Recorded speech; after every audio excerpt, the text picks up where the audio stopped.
ഇദസ്സമാഉ ഫതറത് വൈദൽ കവാകിബു തസറത് വൈദൽ ബിഹാറു ഫുജിറത് വൈദൽ ഖുബൂറു ബുഅ്സിറത് അലിമത് നഫ്സും മാ ഖദ്ദമത് വഅഖറത് യാ അയ്യുഹൽ ഇൻസാനു മാ ഗറക ബിറബ്ബിക്കൽ കരീം. അല്ല മനുഷ്യരെ, ഔദാര്യവാനായ നിങ്ങളുടെ നാഥന്റെ കാര്യത്തിൽ നിന്നെ ഓരോരുത്തരെയും, ബാലനെയും ജോസഫിനെയും ഏലിയാമ്മയെയും സാറാമ്മയെയും മുഹമ്മദിനെയും മാമിനക്കുട്ടിയെയും, മനുഷ്യരെ നിങ്ങളെ മറപ്പിച്ചു കളഞ്ഞ ഘടകം എന്താണ്? ഖുർആൻ ഒരിടത്തും ചോദിച്ചില്ല പോത്തുകളെ നിങ്ങളെ സൃഷ്ടിച്ച നാഥന്റെ ഔദാര്യത്തെക്കുറിച്ച് നിങ്ങൾ മറന്നതെന്താ? എന്താ ചോദിക്കാത്തത്?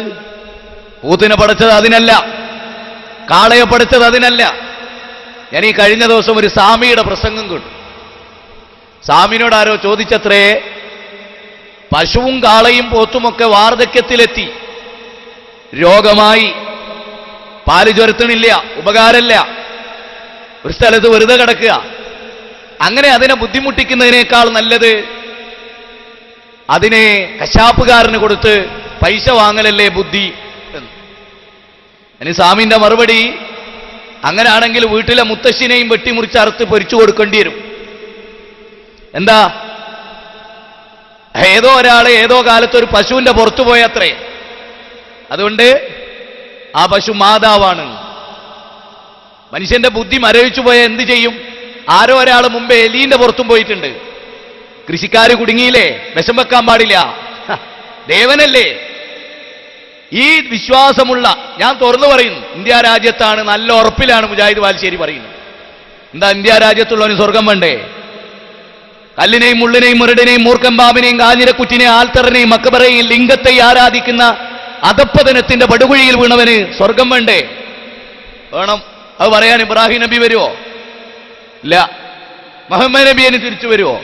വഖാതമൻ നബിയീൻ, അന്തിമ പ്രവാചകനായിരുന്നു. ഇതാരാ പറയാ? പൂച്ചനെ എലീനെയും നായിനെയും ആരാധിക്കുന്ന മനുഷ്യനെ അവനെ സൃഷ്ടിച്ച സിട്ടാവിനെ ആരാധിക്കുന്നതിലേക്ക് നയിക്കാൻ ഇനി ഫത്തൻ എന്ന് പറയുന്ന ഒരു യുവാവ് വരാണ്ടോ? അവന്റെ പേര് ഇബ്രാഹിം എന്നായിരുന്നു. അന്ന് 16 വയസ്സായി ഇബ്രാഹിം നബിക്ക്. 16 വയസ്സ്, SLC കഴിഞ്ഞ പ്രായം അല്ലേ? അന്നാ വാപ്പാനോട് പറഞ്ഞ് ഈ കല്ലിനെയും മുള്ളിനെയും ആരാധിക്കരുത്, എന്തൊരു മോശമാണ്. മഹാദിഹി തമാസുലില്ലത്തി വാൻതുല്ലഹ ആകിഫൂൻ. നിങ്ങൾ ബദനിരിക്കുന്നതിന്റെ സ്ഥിതി എന്താ? ഇത് തിന്നോ, കുടിക്കുവോ, കാണുവോ, ഓടുവോ, ചാടുവോ, നടക്കുവോ, ഉപകാരം ചെയ്യുവോ? ഇല്ല. ചിന്തിപ്പിക്കണം, മനുഷ്യരെ ചിന്തിപ്പിക്കണം, ആളുകളെ ചിന്തിപ്പിക്കണം, ആളുകളോട് ഇത് പറയണം.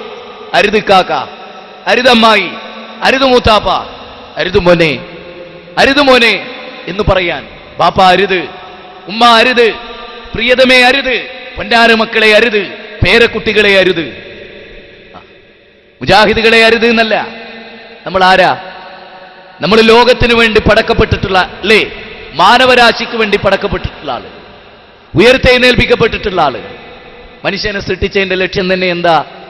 വമാ ഖലഖതുൽ ജിന്ന വൽ ഇൻസ ഇല്ലാ ലിയഅ്ബുദൂൻ, വമാ ഖലഖതുൽ ജിന്ന വൽ ഇൻസ ഇല്ലാ ലിയഅ്ബുദൂൻ മാ ഉരീദു മിൻഹും മിർ റിസ്കിൻ വമാ ഉരീദു അൻ യുത്ഇമൂൻ.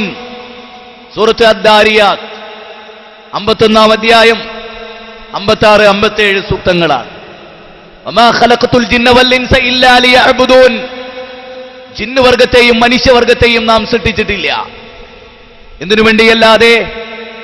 എന്നെ ആരാധിക്കാൻ വേണ്ടിയല്ലേ. മാ ഉരീദു മിൻഹും മിർ റിസ്കിൻ വമാ ഉരീദു അൻ യുത്ഇമൂൻ. അവരെനിക്ക് ഭക്ഷണം നൽകണമെന്ന് നാം വിചാരിക്കുന്നില്ല, എനിക്ക് ഉപജീവനം ആവശ്യമില്ല. ഹൈന്ദവ വേദഗ്രന്ഥത്തിൽ ഒരിടത്ത് ദൈവത്തെ പരിചയപ്പെടുത്തുന്നത് മലദ്വാരമില്ലാത്തവൻ എന്നാണ്. മലദ്വാരമില്ലാത്തവൻ എന്ന് പറഞ്ഞാൽ ഉപാപചയപ്രവർത്തന ആവശ്യമില്ലാത്തവൻ, ആമാശയഘടന ആവശ്യമില്ലാത്തവൻ, ഭക്ഷണപാനീയങ്ങൾ ആവശ്യമില്ലാത്തവൻ.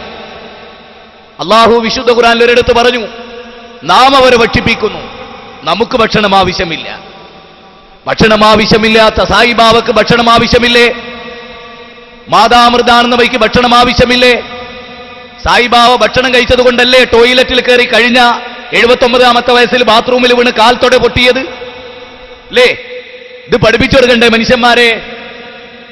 വിഗ്രഹാരാധകരായിട്ടുള്ള നോഹ പ്രവാചകന്റെ സമൂഹത്തിൽ വന്നിട്ട്, ഏ മനുഷ്യരെ, ഫഖുൽതു അസ്തഗ്ഫിറു റബ്ബക്കും ഇന്നഹു കാന ഗഫാറാ യുർസിലിസ് സമാഅ അലൈക്കും മിദ്റാറാ വയുംദിദുക്കും ബിഅംവാലിൻ വബനീന വയജ്അൽ ലക്കും ജന്നാത്തിൻ വയജ്അൽ ലക്കും അൻഹാറാ മാ ലക്കും ലാ തർജൂന ലില്ലാഹി വഖാറാ വഖദ് ഖലഖക്കും അത്വാറാ അലം തറൂ കൈഫ ഖലഖല്ലാഹു സബ്അ സമാവാതിൻ തിബാകാ വജഅലൽ ഖമറ ഫീഹിന്ന നൂറൻ വജഅല അശംസ സിറാജാ.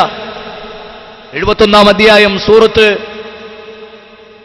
നൂഹിൽ 10 മുതൽ 16 വരെയുള്ള സൂക്തമാണ്. മനുഷ്യരെ, നിങ്ങൾ അല്ലാഹുവിനോട് ഇസ്തിഗ്ഫാർ നടത്തുക. അവൻ നിങ്ങൾക്ക് സന്താനം തരും, മഴ ചൊരിഞ്ഞു തരും നിങ്ങൾക്കവന്. നിങ്ങളവനെ ഇണകളായി സൃഷ്ടിച്ചില്ലേ? ഭൂമിയിൽ നിങ്ങളെ ഒരു മുളപ്പിക്കൽ മുളപ്പിച്ചില്ലേ? 7 ആകാശങ്ങൾ നിങ്ങൾ കടുക്കുകളായി സമ്മാനിച്ചില്ലേ? 7 ഭൂമിയെ നിങ്ങൾക്ക് വിധാനിച്ചു തന്നില്ലേ?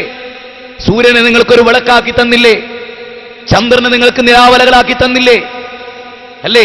അമ്മ യതസാഅലൂൻ അനിൻ നബഇൽ അളീം അല്ലദീ ഹും ഫീഹി മുഖ്തലിഫൂൻ കല്ലാ സയഅലമൂൻ സുമ്മ കല്ലാ സയഅലമൂൻ അലം നജഅലിൽ അർള മിഹാദാ വൽ ജിബാല ഔതാദാ വഖലഖനാകും അസ്വാജാ വജഅൽനാ നൗമകും സുബാതാ വജഅൽനാ അൽ-ലൈല ലിബാസാ വജഅൽനാ അൻ-നഹാറ മആശാ വബനൈനാ ഫൗഖകും സബ്അൻ ശിദാദാ വജഅൽനാ സിറാജൻ വഹാജാ വഅൻസൽനാ മിനൽ മുഅ്സിറാതി മാഅൻ സജ്ജാജാ ലിനുഖ്രിജ ബിഹി ഹബ്ബൻ വനബാതാ വജന്നാത്തിൻ അൽഫാഫാ. എന്തൊക്കെ എന്തൊക്കെ എന്തൊക്കെ! ഭൂമിയെ നിങ്ങൾക്ക് പരത്തി വിധാനിച്ചു, ആകാശത്തെ മേൽക്കൂരയാക്കി, നിങ്ങളെ ഇങ്ങോട്ട് ഇളകാതിരിക്കാൻ പർവ്വതങ്ങളെ ആണികളാക്കി, നിങ്ങൾക്ക് രാത്രി വിശ്രമവേളയാക്കി, പകല് സന്ധാരണ ജീവസന്ധാരണ വേളയാക്കി, ആകാശത്തെ ബലിഷ്ഠമായ 7 മേൽക്കൂരകളെ സ്ഥാപിച്ചു. ഒക്കെ നിങ്ങൾക്ക് ചെയ്തു തന്നു. എന്നിട്ട് ഇതെല്ലാം ചെയ്ത പരമകാരുണികനായ അളവറ്റ ദയാവരനായ ലോകത്തിന്റെ സൃഷ്ടാവിനെ, ഹിന്ദുവിന്റെയും മുസ്ലിമിന്റെയും ക്രിസ്ത്യാനിയുടെയും ജൈനന്റെയും ബുദ്ധന്റെയും പായ്സിയുടെയും മതമുള്ളവന്റെയും ഇല്ലാത്തവന്റെയും സൃഷ്ടാവിനെ മറന്നു സഞ്ചരിക്കുന്ന ജനകോടികളെ സത്യദീനിലേക്ക് നയിക്കാൻ യുവാക്കളെ, നമ്മുടെ കർമ്മശേഷി നശിച്ചുപോയാൽ, നമ്മുടെ യൗവനം നശിച്ചുപോയാൽ, നിങ്ങൾക്കറിയാം അസ്ഹാബുൽ ഖൗഫ് ഇവിടെ പരാമർശിക്കപ്പെടുകയുണ്ടായി. അതിന്റെ മൂർത്തമായ, അതിലടങ്ങിയിരിക്കുന്ന ആശയത്തിന്റെ ഗംഭീരമായ ഒരു തലം അതിവിടെ ജനങ്ങൾക്ക് മുമ്പിൽ വിശദീകരിക്കപ്പെടേണ്ടതുണ്ട്. രാജാവും പ്രജകളും രാജകൊട്ടാരവും സമൂഹവും സൈന്യവും എല്ലാം ലോകത്തിന് ഒരു വിഭാഗം ആളുകൾക്കെതിര് എല്ലാം എല്ലാം അവിടെ യുവാക്കൾ എഴുന്നേറ്റ് നിൽക്കുന്നു.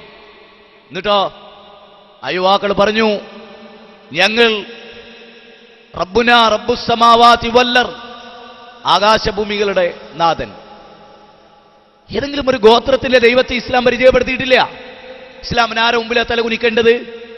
ഇസ്ലാം ആരുടെയും മുമ്പിൽ തലകുനിച്ചിട്ടില്ല, കുനിക്കേണ്ടി വന്നിട്ടുമില്ല.